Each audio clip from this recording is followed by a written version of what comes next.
Apple పండు గురించి ప్రత్యేకంగా చెప్పాల్సిన పని లేదు. అందరికీ అన్నీ తెలుసు. యాపిల్ తినడం వల్ల ఆరోగ్యానికి చాలా మంచిది. ఇందులో అనేక రకాలైన పోషకాలు లభిస్తాయి. రోజుకో యాపిల్ తింటే ఎన్నో రోగాలను దూరం చేసుకోవచ్చు. ప్రతిరోజు ఒక యాపిల్ తింటే ఎన్నో రకాల సమస్యలను తగ్గించడానికి టీకా వేసుకున్నట్లే. రోజుకో యాపిల్ తినడం వల్ల దీర్ఘకాలిక సమస్యలు అయిన బీపీ, షుగర్, క్యాన్సర్, గుండె సంబంధిత సమస్యలకు దూరంగా ఉండొచ్చు. శరీరాన్ని ఆరోగ్యంగా ఉంచడంలో యాపిల్ ముఖ్య పాత్ర పోషిస్తుంది. శరీరానికి కావలసిన పోషకాలను అందించడంలో కీలకంగా పనిచేస్తుంది. యాపిల్లో విటమిన్లు A, B, C, calcium, iron, phosphorus, potassium, magnesium, carbohydrates వంటివి లభిస్తాయి.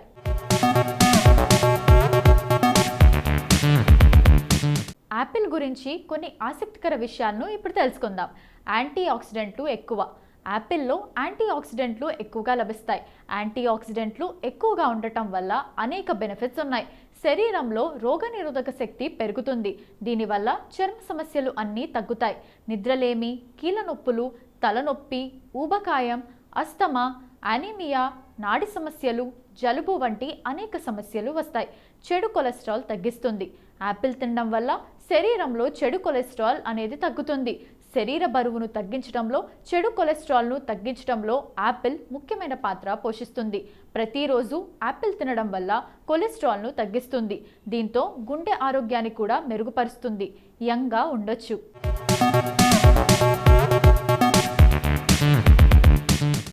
యాపిల్ తినడం వల్ల చర్మ ఆరోగ్యం కూడా మెరుగుపడుతుంది. చర్మాన్ని యంగ్గా ఉంచడంలో యాపిల్ ముఖ్య పాత్ర పోషిస్తుంది. శరీరంలోని మలిన పదార్థాలను, టాక్సిన్స్ను, వ్యర్థాలను తొలగిస్తుంది. దీంతో చర్మం యంగ్గా ఉంచుతుంది. మెదడు చురుగ్గా ఉంటుంది. యాపిల్ తినడం వల్ల మెదడు యాక్టివ్గా అవుతుంది. దీంతో మతిమరుపు దూరమవుతుంది. ఆల్జీమర్స్ వంటివి దరిచేరకుండా ఉంటాయి. యాపిల్ తినడం వల్ల రక్తహీనత సమస్య కూడా దూరం అవుతుంది. రక్తహీనత సమస్య ఉండేవారు యాపిల్ తింటే చాలా మంచిది. గుండె జబ్బులు రావు. గుండె జబ్బులు ఉన్నవారు యాపిల్ తింటే గుండె పనితీరు అనేది మెరుగుపడుతుంది. శరీరంలోని బ్యాడ్ కొలెస్ట్రాల్ను తగ్గిస్తుంది. రక్తపోటును పెరగకుండా చూస్తుంది. దీంతో గుండె ఆరోగ్యంగా ఉంటుంది.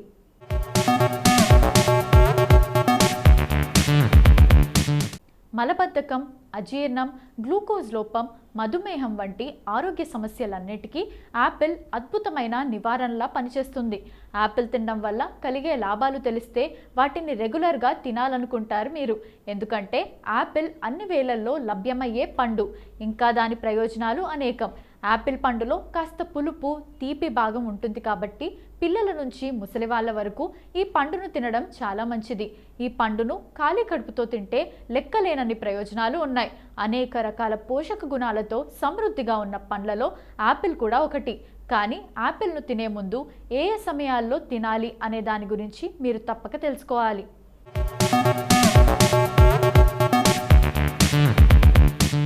ఎందుకంటే యాపిల్ మానవ శరీరంపై అనేక రకాలుగా ప్రభావం చూపుతుంది. ఇంకా దీనిని ఏ వేళలో పడితే ఆ వేళలో తినకూడదు. అయితే యాపిల్ను తినడం ద్వారా బరువు పెరగొచ్చు. ఈ సంగతి మీకు తెలుసా? దాని గురించి మనం తెలుసుకుందాం. బరువు పెరగడానికి యాపిల్స్ కారణమా? మన శరీరంలోని అనేక ఆరోగ్య సమస్యలను యాపిల్ దూరం చేస్తుంది. రోజు ఉదయం ఒక యాపిల్ తింటే రోగనిరోధక శక్తి కూడా బలపడుతుంది. ఆరోగ్య నిపుణుల అభిప్రాయం ప్రకారం మీరు ప్రతిరోజు యాపిల్ పండ్లను తింటూ ఉంటే చాలా తేలిగ్గా బరువు పెరగొచ్చు. ఇంతేకాకుండా పరిమిత పరిమాణంలో యాపిల్స్ తీసుకోవడం వల్ల అనేక ఆరోగ్య ప్రయోజనాలు ఉన్నాయి. ఇతర చక్కెర పదార్థాలతో పోలిస్తే యాపిల్లోని ఫ్రక్టోజ్ మిమ్మల్ని లావుగా చేస్తుంది.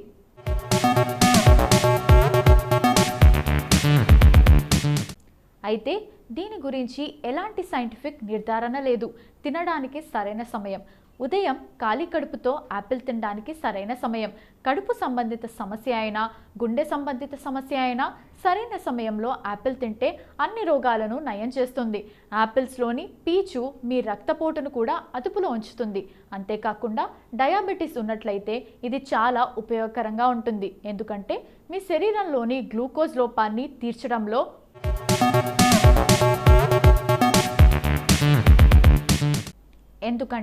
మీ శరీరంలోని గ్లూకోజ్ లోపాన్ని తీర్చడంలో యాపిల్లోని పోషకాలు చాలా సహాయపడతాయి. చాలామంది మలబద్ధకం గురించి కూడా ఫిర్యాదు చేస్తారు. అయితే మీరు ఉదయం ఖాళీ కడుపుతో ఒక యాపిల్ తింటే మలబద్ధకం సమస్యను సులభంగా అధిగమించవచ్చు. ఆరోగ్యంగా ఉండేందుకు రోజుకి ఓ యాపిల్ తీసుకోవడం మంచిది.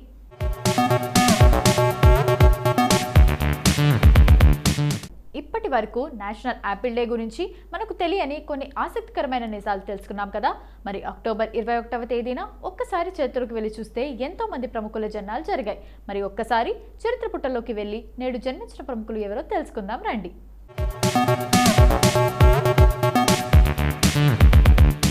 షమ్మీ కపూర్ ఒక సుప్రసిద్ధ భారతీయ సినీ నటుడు. నృత్యాలలో ఇతను నూతన ఒరవడిని సృష్టించి 60వ దశకంలో యువతను ఒక ఊపు ఊపాడు.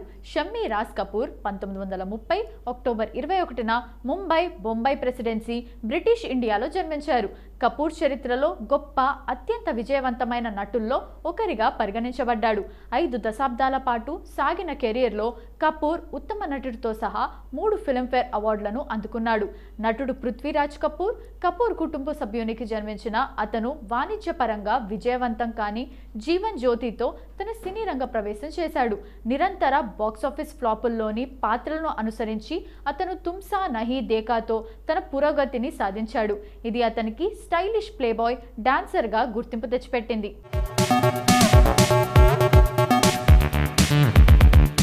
శ్రీనిధి శెట్టి భారతదేశానికి చెందిన సినిమా నటి. ఆమె మొదట మోడలింగ్ రంగంలోకి అడుగుపెట్టి 2015లో miss Karnataka, miss beautiful smile, 2016లో మిస్ సూపర్ నేషనల్ ఇండియా టైటిల్స్ను గెలుచుకొని 2018లో కేజీఎఫ్ సినిమా ద్వారా సినీ రంగంలోకి అడుగుపెట్టింది.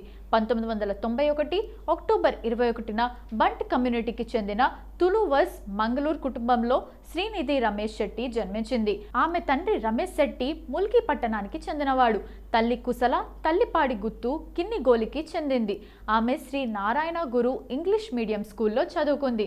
తర్వాత సెయింట్ అలోసియస్ ప్రీ యూనివర్సిటీ కాలేజ్లో ప్రీ యూనివర్సిటీ కోర్స్ చదివింది. ఆమె బెంగళూరులోని జైన్ యూనివర్సిటీ నుండి బ్యాచిలర్ ఆఫ్ ఎలక్ట్రికల్ ఇంజనీరింగ్ డిగ్రీని పొందింది. ఈ డిగ్రీ డిటింక్షన్లో పట్టభద్రులైంది.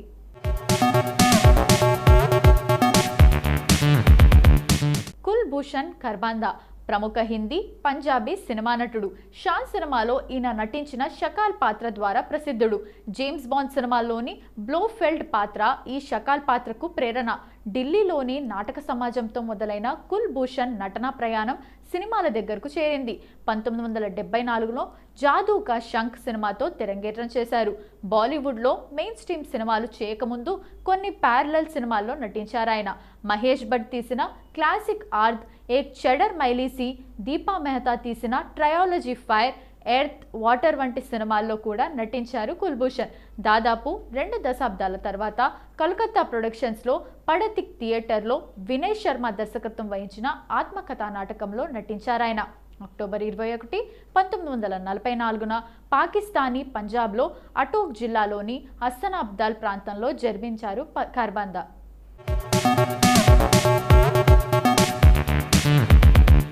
ఫరూక్ అబ్దుల్లా భారతదేశానికి చెందిన రాజకీయ నాయకుడు.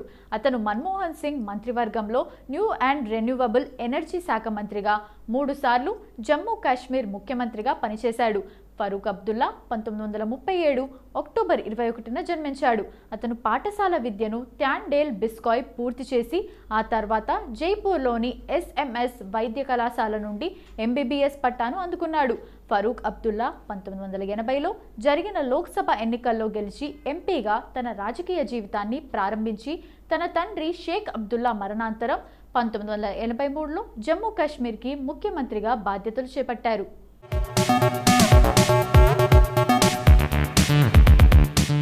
సంగీత తమిళ సినిమా నటి. ఈమె అసలు పేరు రసిక.